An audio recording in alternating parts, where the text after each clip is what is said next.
Boa noite. Prosseguimos as entrevistas no âmbito das eleições regionais marcadas para 26 de maio. É uma das novidades nesta corrida eleitoral. Desta vez o Partido Livre apresenta Marta Sofia como cabeça de lista. Boa noite, Marta Sofia, que é profissional da cultura, tem 40 anos. No fundo, a questão inicial é que como é que se apresenta? Quem é a Marta Sofia? Olá, boa noite a todos os madeirenses e a todos os portugueses. A Marta Sofia é uma pessoa que tem sido ativista no contexto social, no contexto político, no contexto ambiental e cultural, e é assim também que surge um pouco esta candidatura no sentido de que é necessário, para mim foi necessário, esta foi a altura perfeita para que decidisse assumir um compromisso, este compromisso em ser uma voz livre, uma voz de protesto, uma voz de denúncia, uma voz de fiscalização, mas também uma voz de propostas, de esperança para todas as pessoas que perderam essa esperança nos políticos, na política e no estado social e económico em que nos encontramos. A Marta Sofia não é propriamente a sua primeira experiência política, já teve outras no passado, se calhar mais distante, no passado tão recente, eventualmente não teve uma presença política muito ativa. Sentiu esta necessidade de voltar a intervir? Senti. E julgo que, como eu, se calhar existem muito mais pessoas e que, por ter o tal medo que esta região sempre nos acostumou às pessoas terem medo de dar a sua opinião, hoje em dia é muito mais facilitada com as redes sociais, sem dúvida, mas ainda se faz falta de pessoas na rua, portanto, julgo que foi maioritariamente esta necessidade de poder intervir, poder ajudar as pessoas, poder realmente contribuir para uma mudança de paradigma nesta região. Portanto, a Marta teve ligada a um outro projeto. Na altura, o Partido Ecologista Os Verdes, salvo erro, numa coligação decidiu, não era? Foi candidata... Sim, independente, sim. Sim, a uma Câmara Mas acho que não nos devíamos focar claro. No que é que foi... Não, só para enquadrar, que agora chegou ao Livre, e o Livre tem um processo interno muito diferenciado, digamos assim. Digamos, há uma votação interna. Mas sabe uma coisa, Gil? Eu nesse contexto não posso aprofundar muito em relação ao partido, porque como independente, nem eu própria sei... imagino, estou a par do programa, do partido, claro. Mas da orgânica interna, toda a orgânica interna não...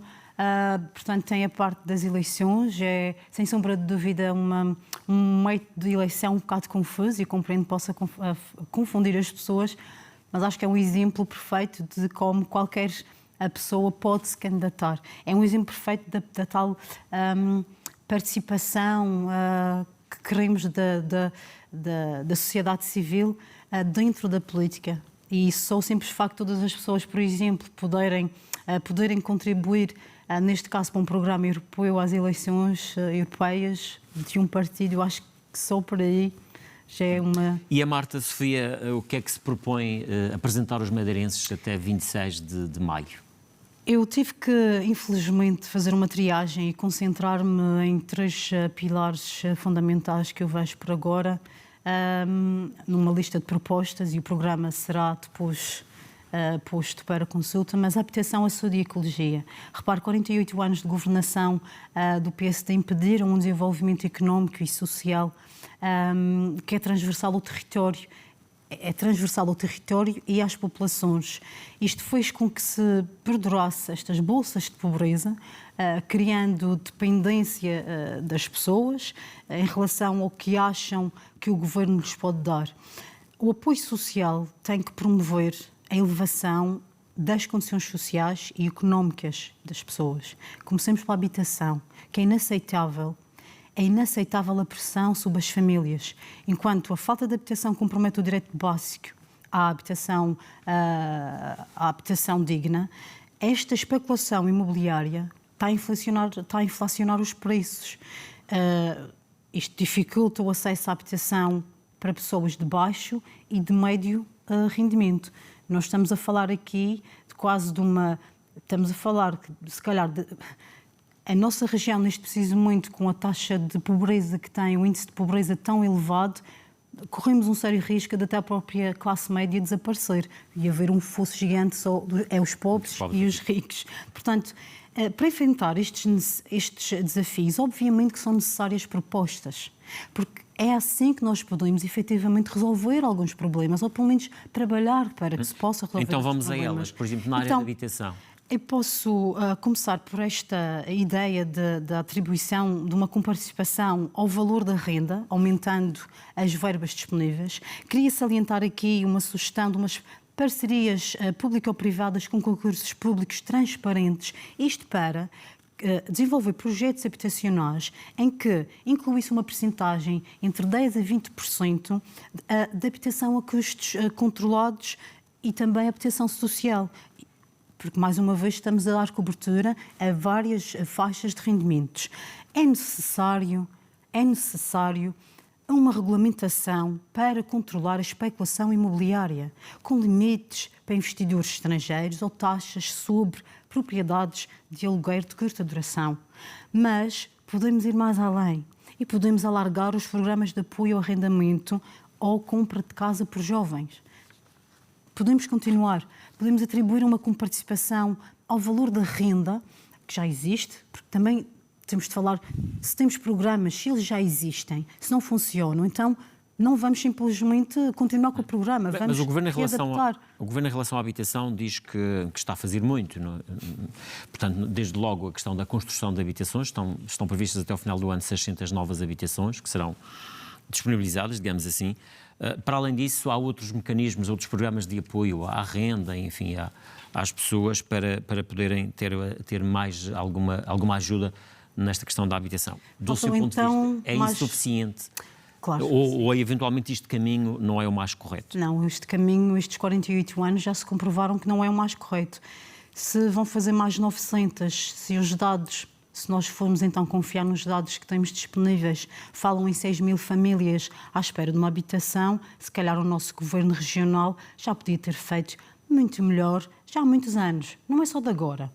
Portanto, eu julgo que não estaríamos preparados para este boom que está a acontecer, desta especulação imobiliária, porque é preciso tratar as coisas pelos nomes e, se calhar, parar de ver o ramo imobiliário como a solução para todas as crises, porque isto repete-se na história. Na economia isto repete-se. Há uma crise, onde é que vão investir? No imobiliário. Mas, além da habitação, vamos para a saúde, porque na nossa região a saúde e o bem-estar da população são prioridades, deveriam ser prioridades.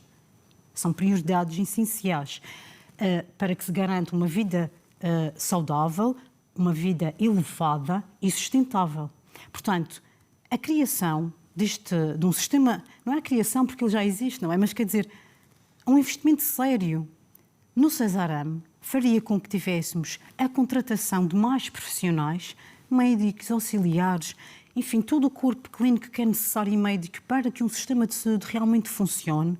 E, repare, a necessidade de o melhoramento das condições de trabalho destas pessoas, que faria com que ficassem profissionais realmente assentes no nosso sistema. Isso é possível fazer-se com os atuais recursos que existem na área da saúde, recursos financeiros? Ou é preciso reforçar, digamos assim, meter mais dinheiro neste setor para que ele funcione melhor? Gil, a minha pergunta é: quais é que têm sido as prioridades do nosso governo destes últimos 48 anos do PSD, na nossa região?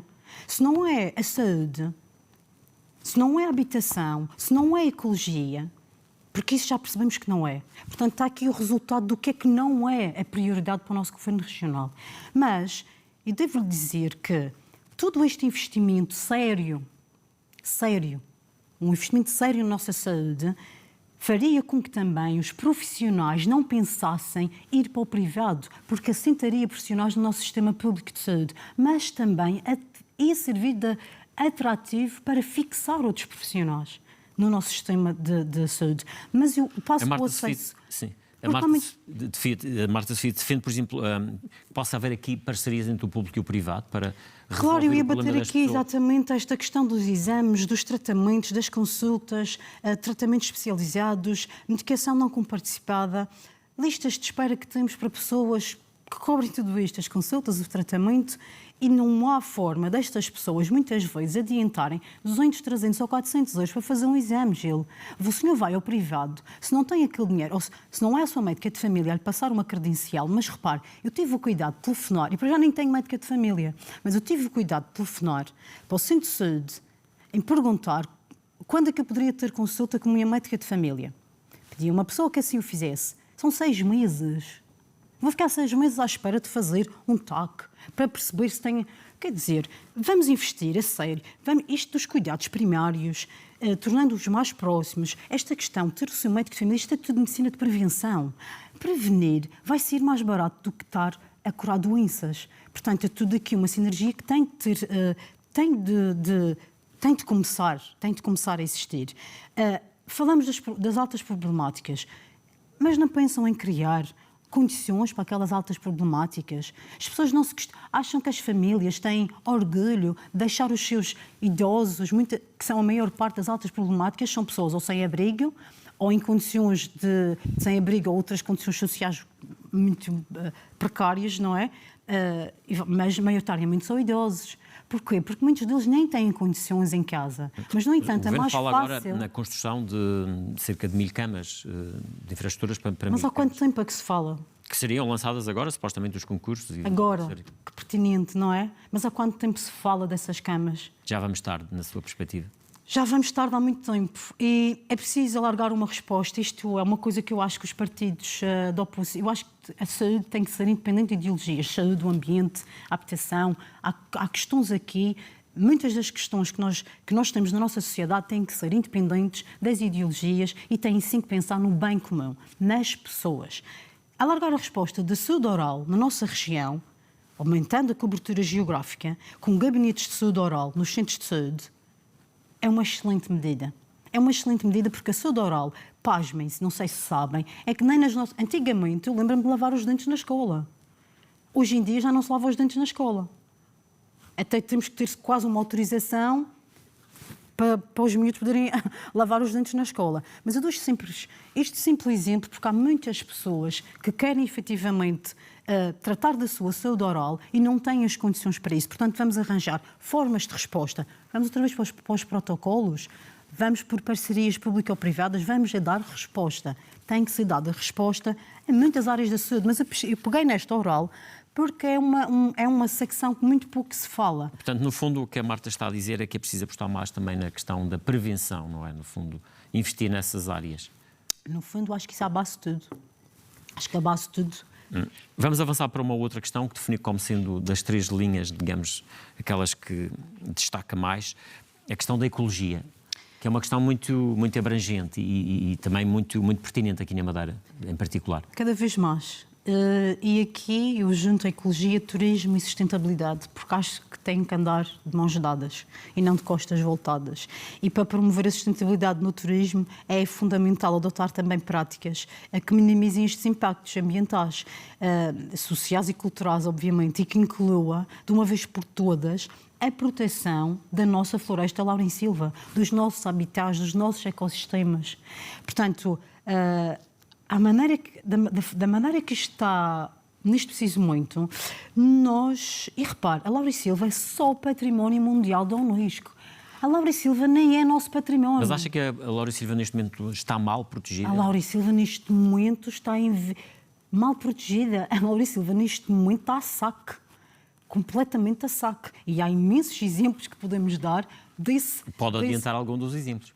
Olha, posso-lhe dar o que está agora outra vez na Ribalta, com a Estrada das Ginjas. Uma vez que o teleférico do Corral das Feiras parece que devem estar, se calhar, a pensar noutra forma de atacar, mas a forma como interviram na Estrada das Ginjas é a prova destes 48 anos de prepotência e de completa negligência ao nosso património. O argumento que foi usado para a intervenção que está a ser feita agora, que é, no fundo, uma regularização, digamos assim, do percurso para a eventualidade de ser necessário se acontecerem incêndios. Na sua perspectiva, isto não deveria acontecer? Não. Na minha perspectiva, o que deveria de acontecer é... Existe uma estrada que até 2000... Há fotos disto. Há pessoas que acompanham as Ginjas há muito tempo e que inclusive têm documentos que comprovam a evolução daquela estrada. Há bem pouco tempo, a Laurem Silva, a nossa floresta, já estava a dominar o que era dela. Repare, Gil, a floresta da Laurem Silva não é tão facilmente incendiável como se pensa. Agora, uma estrada aberta no coração, numa das zonas na zona onde se encontra, é abrir estados. Mas aquele Mostela já está aberto há muitos anos. Exatamente. A solução era encerrá-la completamente? Na minha opinião, deixem a Laura e Silva tomar conta daquilo. Tem infestantes, façamos o trabalho de limpeza, não é com máquinas de 20 toneladas. Uma intervenção cirúrgica não é com máquinas de 20 toneladas. Portanto, eu acho que o que nós temos na nossa secretaria, se calhar, o que temos tido nas nossas secretarias, salvo seja alguns secretários que até... Aliás, que se calhar até se nem fossem eles, muitas das coisas já estava completamente aniquilhada, mas há cá uma diferença entre ser ecologista e aprendiz de jardineiro. E acho que é bom que se compreenda que não existe um plano B para o nosso património natural, para a nossa biodiversidade, para os nossos habitats, não existe um plano B. E mais, há espécies que ainda nem estão catalogadas. Mas nós vejo muito preocupados com isso. O mais interessante, numa altura de pré-campanha, é continuarem com as ginjas. Eu queria entrar aqui nesta forma responsável que é o ecoturismo e começarmos a usar e a aprender com o que é o ecoturismo, porque é algo que respeita o nosso património natural e cultural e promove também e contribui para a conservação das localidades e tem um impacto ambiental muito baixo. Mas, dentro desta sustentabilidade e desta ecologia, eu gostava muito de falar sobre um plano regional de promoção da agricultura biológica, porque a agricultura biológica também é uma forma de nós estarmos a defender a paisagem e a promover a questão ambiental, no fundo. Exatamente. E aqui até vou um bocadinho mais longe de tentarmos pôr uma meta em que 80% da nossa produção pudesse reverter, fosse feita uma conservação, e tenho a certeza que quem me está a ouvir e dentro da agricultura percebe o que é esta conversão dos terrenos para a agricultura biológica. Podemos criar condições para cumprir uma meta, por exemplo, 30% de agricultura biológica nos próximos 10 anos. Isto completamente dedicado ao modo biológico, promovendo e implementando este modo de produção biológico também e outras produções também que tivessem assentes nas melhores práticas ambientais, sujeitas, obviamente, a medidas que salvaguardem a biodiversidade dos solos. Mas gostava de falar disto, um rendimento fixo para agricultores a tempo inteiro, de forma a incentivar o cultivo e a captação de agricultores jovens. A partir do momento que começamos a tratar os nossos terrenos da forma como eles estão, em terrenos que antes eram agrícolas, que muitos estão a transformar-se em casas, em investimentos imobiliários. Portanto, iria ser também uma forma de atrair mão de obra para a agricultura e uma vez que estamos aqui na agricultura, gostaria muito de falar sobre um IVA reduzido de 3% para produtos integralmente de origem biológica, origem bio. No fundo, incentivar a produção biológica. Na região autónoma da Madeira. Porque eu gostava de dizer que a criação de uma cooperativa agrícola biológica, vamos começar por aqui, porque acho que é importante nós começarmos a levar a sério a agricultura biológica, especialmente como isto já está no nosso planeta, com 3 pontos de recolha de produtos e para produção secundária, para evitar também os desperdícios. Termos agricultores que não conseguem despachar, portanto não conseguem vender o seu produto, poder dar uma transformação àquele produto. Há uma forma também de nestas cooperativas poder aproveitar tudo neste caso, com cozinhas industriais certificadas, de forma a auxiliar esta transformação dos produtos e combater esse desperdício. E, obviamente, tudo isto funcionando, conseguimos ter também um abastecimento das nossas escolas. Marta Sofia, o nosso tempo está a caminhar para o final da entrevista. Ainda gostava de ouvir também a sua opinião sobre o atual momento político que vivemos, no fundo que nos trouxe até aqui, que nos levou 6 meses depois para umas eleições antecipadas, na sequência de um processo judicial. Como é que avalia aquilo que está a acontecer neste momento? Eu, antes porque eu acho que não há muito mais para acrescentar sobre tudo esta telenovela, filme de terror, nem sei bem o que é que posso chamar, mas gostava de dizer mais uma coisa dentro da nossa ecologia, que é uma vergonha a Madeira ter o pior índice no tratamento de resíduos urbanos, segundo a Pordata, em que 88% é incinerado, 10% é reciclado, 1% para composto e 1% para aterro. Portanto, estas políticas de reciclagem que andam como bandeira, alguma coisa não está certa. Mas, Gil, antes de terminar, eu gostaria só de fazer aqui um pequeno apontamento, porque tenho aqui outras propostas e se o tempo, mas gostava de deixar aqui um repto. a criação de um sistema de saúde veterinária pública em que fosse possível promover o bem-estar animal, fornecer serviços de saúde acessíveis para as famílias de baixos rendimentos. Portanto, somos todos muitos amigos dos animais, mas que tal um sistema de saúde pública veterinária? Porque é possível, se por acaso precisarem do exemplo de como é que isto é possível, e tenho disponível, e podemos ser pioneiros, mais uma vez, em alguma coisa. E acho que respondo à sua pergunta, não me interessa muito falar das outras questões. Mas agora, em relação... O cenário político atual, vou ser assim, honesta, Gil, não me interessa. Acho que o muito que tem de ser aproveitado para passar a mensagem. E já agora, como é que vai fazê-lo até às eleições, até 26 de maio? Como é que vai ser a campanha do LIVRE? Vai ser como todas as outras, na rua, com os meios que nós temos disponíveis. Eu gostava de dizer que, nesta altura em que nós estamos, as pessoas estão descrentes, as pessoas não estão muito confiantes. Não estão muitas abertas à mensagem política, digamos assim. De todo, exatamente. Ao fim e ao cabo, de todas as frentes, eu acho que as pessoas não estão, na generalidade, já têm, infelizmente, um pensamento pré-feito, mas é facilmente nós podemos recuperar. E acho que é nessa perspectiva também que eu gostava de me apresentar aqui. Eu gostava que apelar às pessoas que tivessem confiança nesta candidatura, que acreditassem neste plano em que temos 3 pilares essenciais, que é a saúde, a habitação e a ecologia, porque é possível nós termos uma alternativa dentro do nosso Parlamento, porque também é isto que é preciso as pessoas entenderem, nós estamos a eleger representação parlamentar. Estamos a eleger os 47 deputados, no fundo é isso. E já agora, em relação a isso, em setembro o LIVRE obteve 858 votos e agora, nestas eleições em março, 1864. Portanto, a tendência pode ser de crescimento se olharmos para estes 2 indicadores. Relativamente a estas eleições de 2024 a 26 de maio, qual seria para si um bom resultado?